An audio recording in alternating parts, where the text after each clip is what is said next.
Hello there guys, it's Captain Invisible here and welcome back to another turn of the Grand Hot Seat campaign for Medieval 2 Total War, the retrofit mod. So we shall jump into this turn number 10 and see what's been going on since our last turn. So we've had a message from the Holy Roman Empire. It's just regarding some of the things that's been going on since our last turn. To the kings of Sicily, these Venetian dogs now call themselves an empire and dare to strike at me. This will. I don't think it's supposed to be this, is it? Yeah, they wish to take Bologna and betray our alliance. So yeah, the Venetians have attacked Bologna, probably in an effort to secure it and secure northern Italy for themselves. Along with the Milanese, I believe the Milanese are joining them in a Holy Roman Empire attack. So we got a message here because they both are allies. Which one of us? It's asking which one of us we want to support in the war, and I'll go over that in a second. Let's just look at the end of turn report. Financially, we're not doing too bad anymore. We are 1,873. Might not seem like a lot, but it's enough to play around with and do stuff with this turn. And hopefully next turn we should make a little bit more than that. Looking to increase our economy and just start building some important structures for our economic base. In terms of balance of power, France is top militarily. The Turks have been suffering at the hands of the Hungarians and the Venetians, as far as I'm aware. So yeah, they've lost quite a lot of military power, so I'm not surprised France is now top. Financially, the Papal States, being under the eye, is top through its cheaty ways. I'll have a look to see who's actually top later on. Production, the Turks are top. Again, losing their armies has increased their production because they're not having to expend on that army upkeep. Pixie-Poo's land has the biggest population. Pixie-Poo's land being pixelated Apollo as Egypt. So again, no big surprise there. And overall, France is top, which again is to be expected. So initially, we need to get our crusade underway. We'll need some more troops here, mercenary galley and a few more troops, and we can, right now we'll do the older abandoned Crusade and join Crusade, and then we can start to set sail. We just need to pick up another spy to take with us, and then we can start to sail all the way down here, sort of past Corinth and on our way towards the east. So that is the plan there. We've got Alberto, the general, with a nice little army here. What we're going to do is use these Male Knights to retrain them and get them back to full strength. They do have a lot of chevrons, so I'd like to keep them as long as possible, and retraining them will give them the numbers they require. Just going to send our priest this way just to keep it down the borders and to also give this area the religious order it needs. Bishop again, just acting as a Christianizing power there.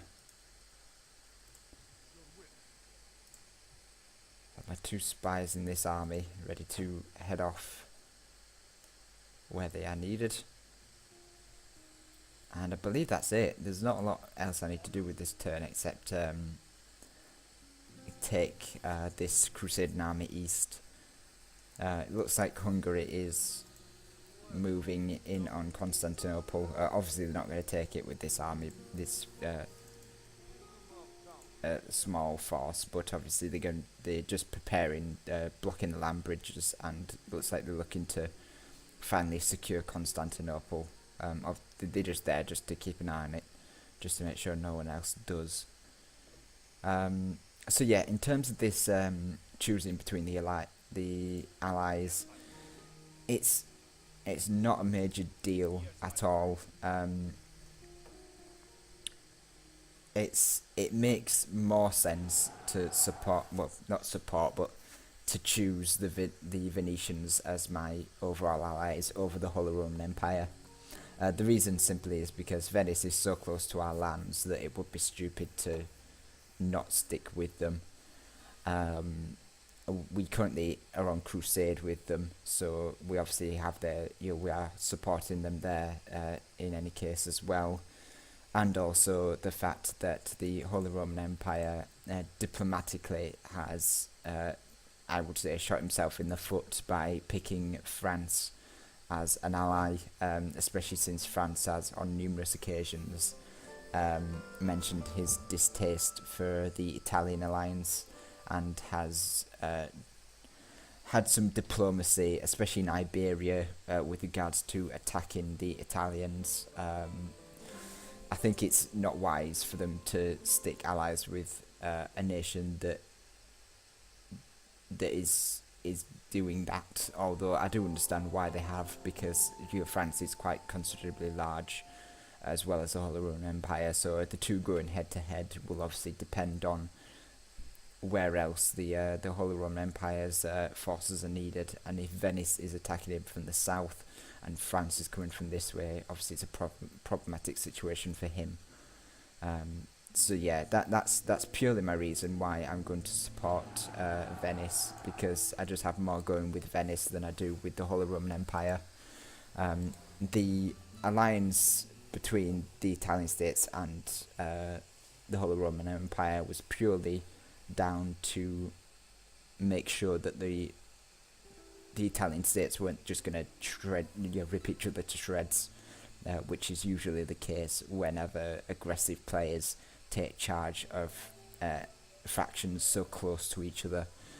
The Italian states, they don't have that much in the way of rebel well, no, they have quite a lot of rebel settlements, but they're so close to each other, it's very hard for Venice not to just simply go straight for Bologna and then straight for Milan.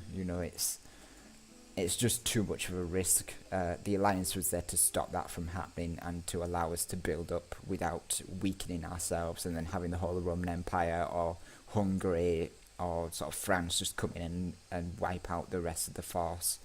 So it worked out quite well, but understanding the changing climates, I think Venice is powerful enough to do whatever he likes now, and I'm not going to stop him because I am currently in the south doing my own thing. I think the alliance has reached a point where it can mature, and certainly mine and Venice's relationship has improved over the last few turns, especially considering Nesbe's left. That's always a problem, but I think it's been okay in this scenario. We would like map information from Spain just to see what's going on in Iberia. That's going to help us out quite a lot. And don't think anything else diplomatically's been going on. I assume Milan will have the same decision to make about the Holy Roman Empire. That's always going to be a difficult choice to make. And certainly I'm interested to see what Milan does, because trying to get anything out of overkill in terms of diplomacy and things is like trying to drain blood from a rock. It really is difficult to get him to let up on anything, which is never a good thing for an ally. But as I say, it's what will happen with players changing in this campaign. So yeah, I understand that with the changeover of players, he might not be as willing to keep with the alliance as others, but as I say, I did prepare for that, so you know, it's not something I wanted to happen, but yeah, if it happens, it happens. In terms of we're going to see who was actually top financially. I believe it's probably a toss-up between France and Milan. Yeah, both of them are fairly secure. Haven't really had any wars. At least Milan hasn't, and they've got some quite nice settlements with these. In fact, that's a fort there. But they've got some nice settlements, especially with their Genoa and Milan. Both really incredibly powerful settlements, and then Florence as well, a nice early game settlement there. So I believe that's everything, at least I wanted to discuss. We've done you. Crusade's on its way. Yeah, so a pretty standard turn, nothing too intense. We're just going to see how things go over the next few turns. We are due to make 2,149 next turn, which I'm going to invest in some buildings. I'd like a port at Naples to get some more trade going. I think that will be incredibly useful. Other than that, I'm just waiting for towns like Tunis to upgrade, get the population requirement, and start to increase in size. For now, as I say, we're just tying everything to this Crusading army and hoping for the best. As I say, we'll make our way this way and just see what madness we can cause in the Middle East. But for now, that's about everything, so I shall end the turn. Don't think my diplomat can do anything else, so we shall save the game. I do already have a Poland file set up. I did play and record this turn earlier, but I wasn't too happy with the commentary. It came out a bit weird and a bit too long-winded, so I'm just going to resave it over this one and override that.